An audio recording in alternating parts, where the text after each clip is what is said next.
Good morning. How are we all this morning? Doing okay? Loving the weather? Mild, yes. Rainy, not good. How many of you love a good story? You might read a book, watch a movie, that kind of thing. Now, I shared a few months ago, and this keeps coming back to bite me, that I have not watched the movie Titanic. And I shared at the time the reason for that is, and a big spoiler alert, the boat sinks. And I still have people coming up to me now. This is like, when did I share that? Back in March? And people saying, have you watched the movie yet? And the answer is, no. No, I haven't. And in fact, some people got wind that we've got a men's movie night on the 11th in a couple of weeks. And some said, No, we're not going to be showing that evening either. Apparently, there are 7 archetypes of story. Okay, so if you look at books and movies, so there are things like Overcoming the Monster. You've seen those kind of movies. Rags to Riches, Going on a Quest, The Voyage and Return. I guess that's like The Hobbit, that kind of stuff. Comedy, tragedy. One type of movie, or one type of story is called rebirth. In other words, it's a story of a changed, transformed life. Something being reborn. I'm guessing that most, if not all of us, wish there were some things that were different in our lives. There were some things that would be changed, that would be transformed in some way. Maybe you're single and wish you were married. Maybe you're married and wish you were single. Maybe there are people, you want a better job, a different job. You want a job. People wishing their bank balance looked different. People wishing their bodies looked different. All sorts of things. Most, if not all of us, in some areas of our life, would long for a fresh start. A new story. A new story. Is that possible? And if so, how? That's what I'm going to be sharing about this morning. If you have a Bible with you, could you turn to Acts chapter 9?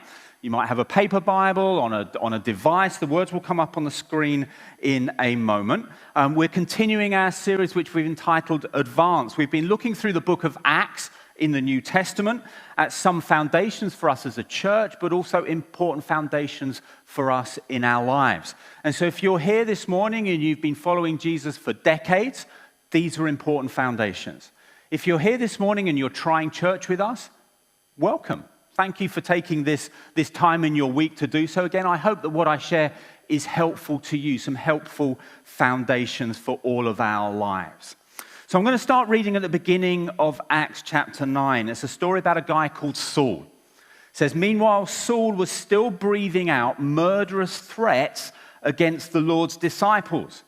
He went to the high priest and asked him for letters to the synagogues in Damascus, so that if he found any there who belonged to the way, that's what they called Christians back then, followers of the way, whether men or women, he might take them as prisoners to Jerusalem.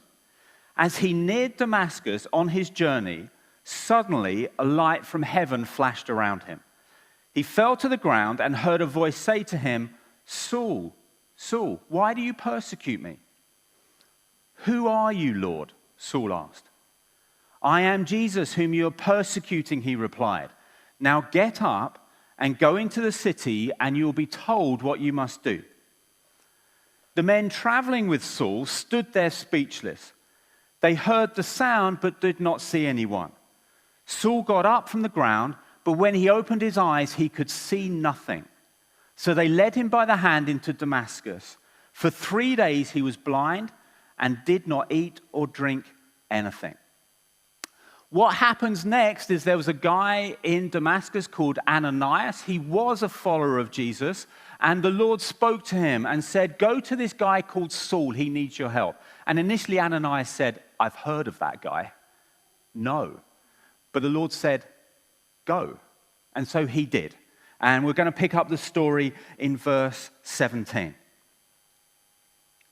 Then Ananias went to the house and entered it. Placing his hands on Saul, he said, Brother Saul, the Lord, Jesus, who appeared to you on the road as you were coming here, has sent me so that you may see again and be filled with the Holy Spirit."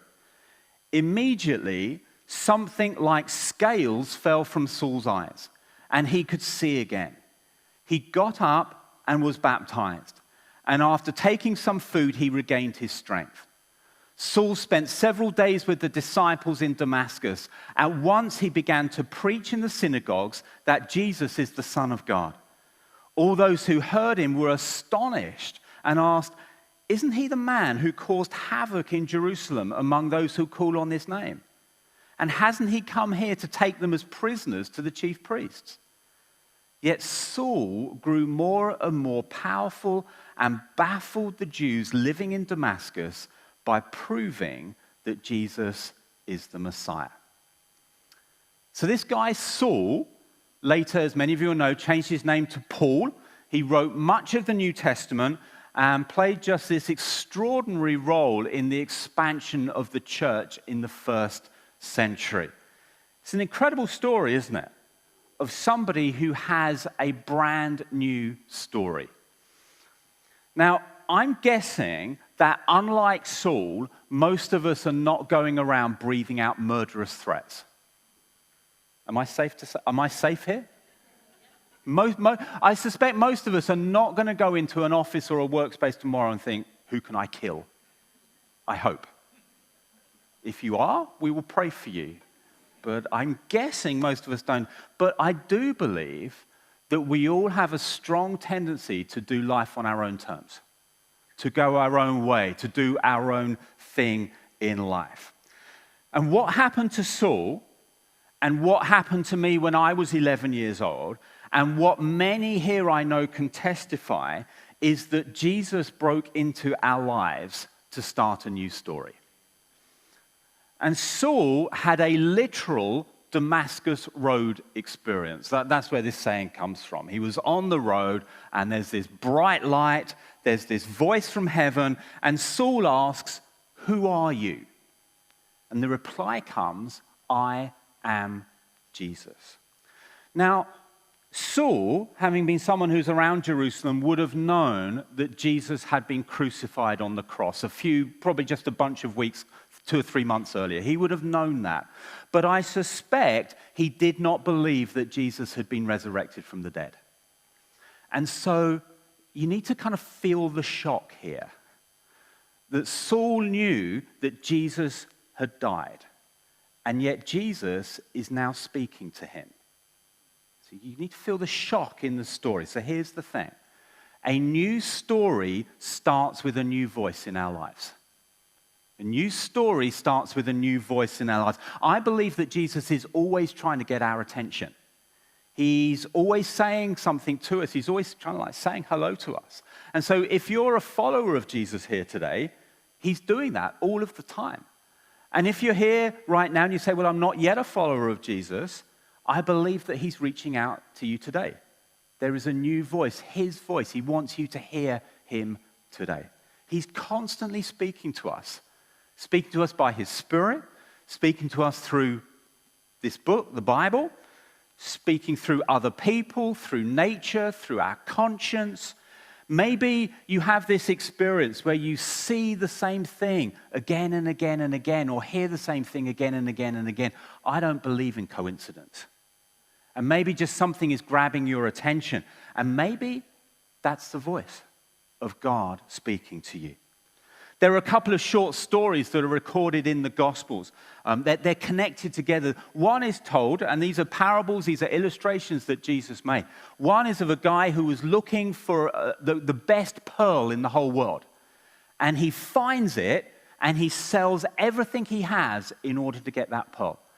And then Jesus tells another story of someone who appears to be just randomly digging in a field and finds treasure. And the point is simply this. Sometimes we can be looking for Jesus, and other times we just bump into him. Either way, a new story starts with Jesus. New story starts with Jesus.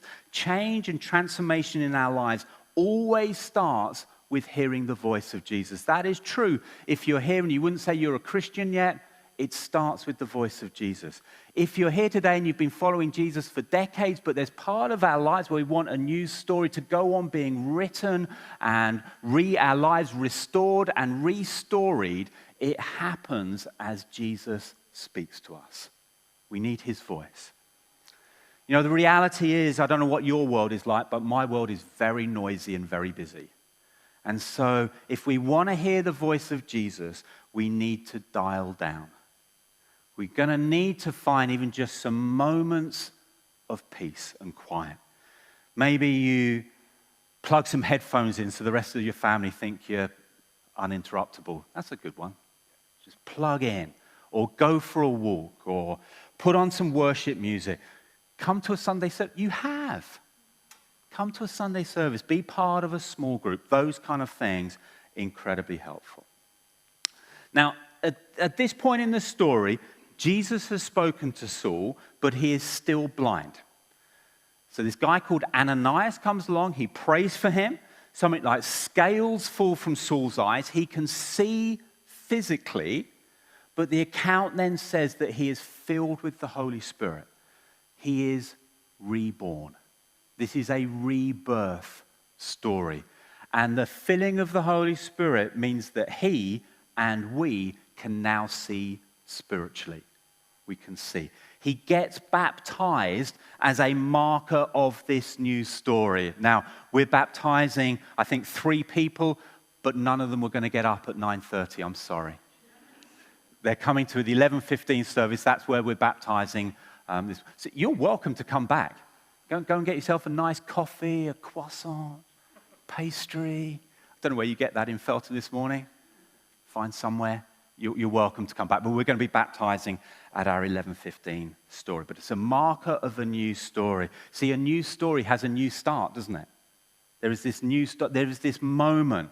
Whatever our past or present, Jesus offers us a new future. He always gives us a second chance and a third chance and 1,008th chance. He is always wanting to start a new story in our lives. Back in the Gospel of John, John chapter 10, verse 10, Jesus says that if we come to him and when we come to him, we can receive life. Indeed, what Jesus says is that he has come that we may have life and life to the full. It's one of the reasons that Jesus came. Jesus offers us a better life, an abundant life. He offers us a life where we can flourish relationally and sexually, where we can do the very best with our money, where we can live a life that's not controlled by fear and anxiety, where we can live a life that has a deep sense of purpose and contentment, an abundant life. That's what Jesus comes to give us. So one of the things that I love about Jesus is that he is like an author who is constantly writing a new story. And he does that in our lives. You know, the Bible talks about Jesus being the author and the perfecter of our faith. He's the one who starts the story, and he's the one who keeps writing the story. And so it doesn't matter how long you've been following Jesus or whether you haven't started that journey yet. He is always writing a new story. Now, this story that I've read from about Saul, it's jaw-dropping, isn't it? I find it utterly jaw-dropping that we go from verse 1 in this chapter where he's breathing out these murderous threats. And for him, this was real. Unlike what I hope most of us, you're not going to go and do that tomorrow morning in your workplace, right? However bad your boss is, you're not going to. For him, this was real. He was breathing out murderous threats. By verses 19 to 22, he is hanging out in the church with Christians, and he's now preaching the good news of Jesus. This is jaw-dropping change. So the third thing I want to share this morning is this new story is a whole new way of living. It's not just a little tweak. It's not like just something added like as a cherry on the cake to our lives. This is a whole new way of doing life. There are so many ways that the life of Jesus, the life that Jesus offers us, he offers us a way of doing life in a way better way than we could ever do any other way. So I could illustrate that by talking about sex this morning, talking about relationships, about raising kids, about dealing with hurt. These are all kind of areas where the life of Jesus makes a difference. But what I'm going to do this morning is think about how a life with Jesus can help us do well in a cost of living crisis. So I'm going to talk very briefly about money, but from this perspective of something that we are all facing, I think without exception, the cost of living and energy crisis that we're currently living in. And so I'm going to share a couple of things that I've been thinking about that are hopefully helpful to you as well. The first is the importance of the posture with which we live our lives. In other words, how are we positioning our lives with respect to God? There's a Christian author and pastor called John Ortberg, and he wrote a book, and the title was this: When the Game is Over, It All Goes Back in the Box. You may have played this game with your kids. It's a good game if you're a parent, particularly with young kids, because normally at the end of the day there's carnage, right? And there's Lego everywhere and jigsaw pieces and everything like that. It's a great game to play, which is, let's play the game of get it all back in the box. And that's the final game we're going to play today, and get it all back in the box. Ortberg says that when we get done playing the game of life, everything goes back in the box. The box is often wooden. It's about 7 foot long, a couple of feet wide, a couple of feet deep. It all goes in the box. We come into this world with nothing, and we are going to leave with nothing. So it seems to me the best posture to live our lives with is open hands. Simply living with open hands. Understanding that everything that we have in our lives is a gift from God. We don't own our money. It's entrusted to us. It all belongs to the Lord. And so we live our lives with a posture of open hands, trusting Him to provide for us. See, if our hands are open, the Lord can put things in our hands. So that's a good posture to live. But open hands also means that we will live generously. We won't hold on to the things that the Lord puts in our hands, but a posture of living open-handedly means that we will live our lives generously. So that's the first thing I wanted to share. The second thing is the priorities of our lives. Some of you will have heard of an evangelist who lived in the 18th century called John Wesley. Famous evangelist, one of the founders of Methodism. He said this in talking about financial resources. He said, earn all you can, save all you can, give all you can. And I'm going to just unpack that briefly so that we just get to the heart of what he was saying. Firstly, earn all you can. He would be very clear, and I would be very clear as well. Not aggressively, not destructively. Rather, what Wesley did was he emphasized a participation in God's healing and creative work in the world. Now, when we think about a cost of living crisis and earning all we can, for some, practically, this may mean working additional hours, or it may mean a partner going back to work. There may be some practical changes that need to take place.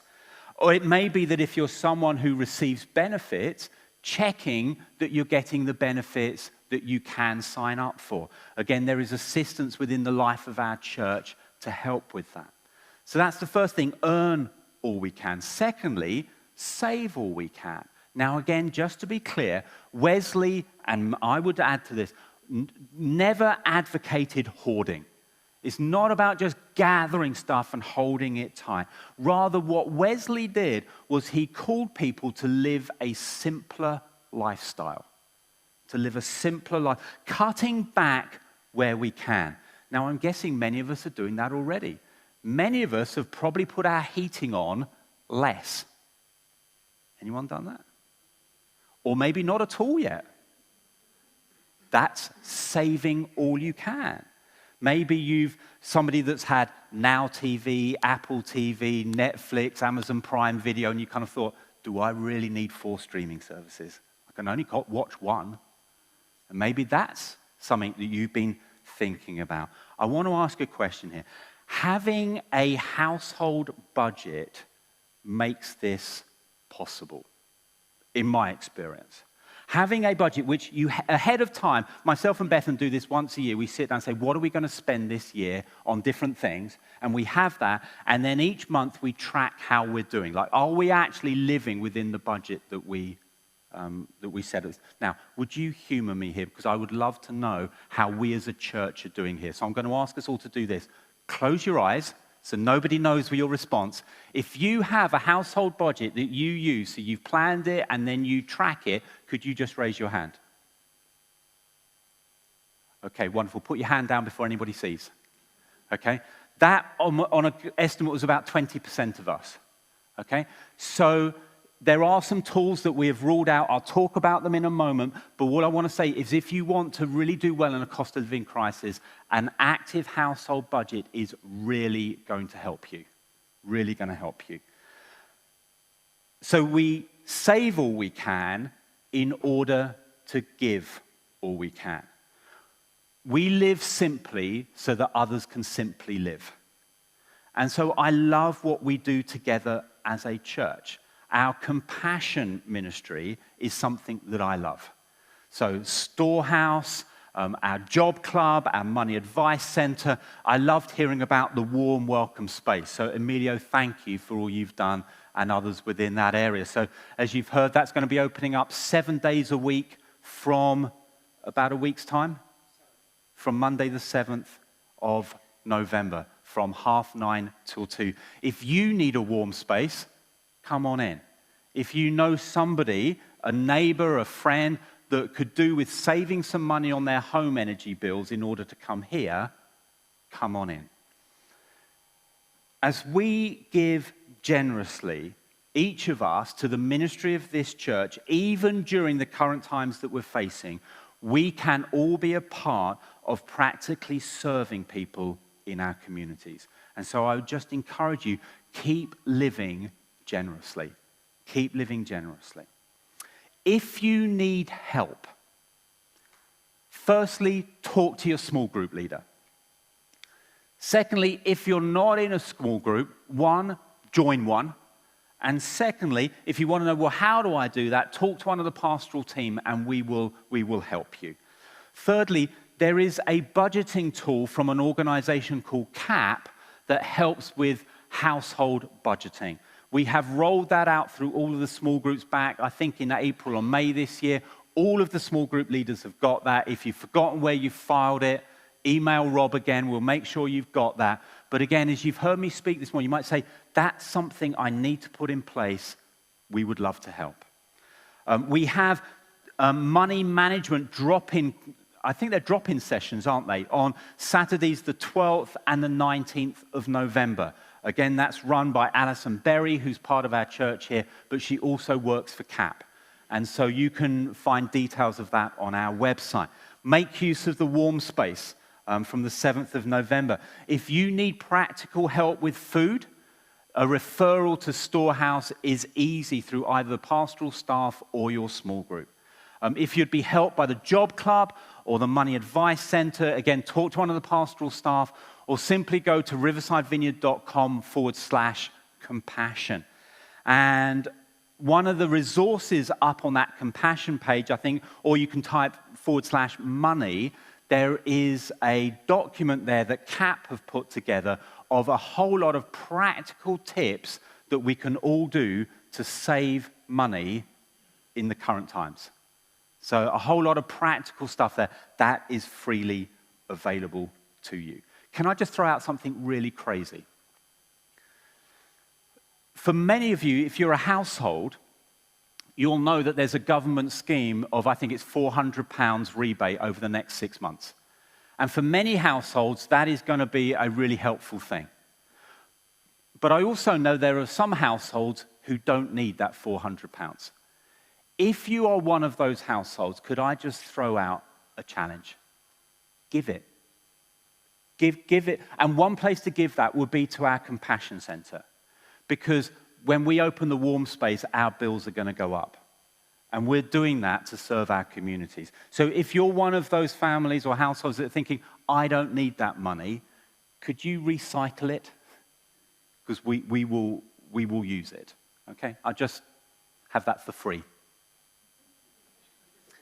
Briefly back to Saul's story in the book of Acts, Acts chapter 9. As I was reading the last few verses, there were 3 words that just jumped out at me that describe Saul after he's met Jesus. People were astonished. People were baffled by his new life.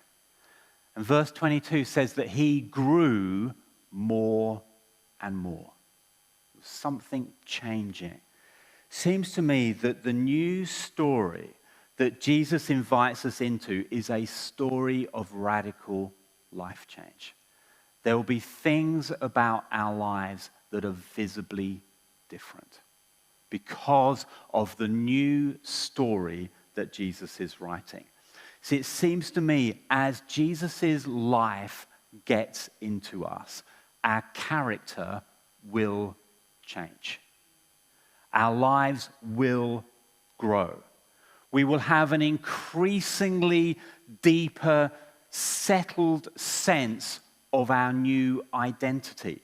Jesus comes to give us a whole brand new kind of security and identity in life, and we will have a deeper sense of being settled in the people that we were made to be. There will be things about our lives that astonish and baffle the people around us. I believe that if you're a follower of Jesus, there should be things about our lives that are unexplainable but for Jesus. There should be things that just cause people to say, how? Why? That sense of astonishment, and is bafflement a word? I'm using it. I'm claiming that word. A sense of bafflement, like, what's happened? What's happened? See, I know that there are people here, and I was talking to one of them earlier, who I knew them before they found Jesus. And their life has radically changed because of Jesus. That is the life that Jesus offers. And it seems to me that we hear his voice and it gets our attention and we turn and we open our lives to him. At one level, it's as simple as that. But when we do that, the life of Jesus is poured into us. That's what makes the difference. That's what makes the difference.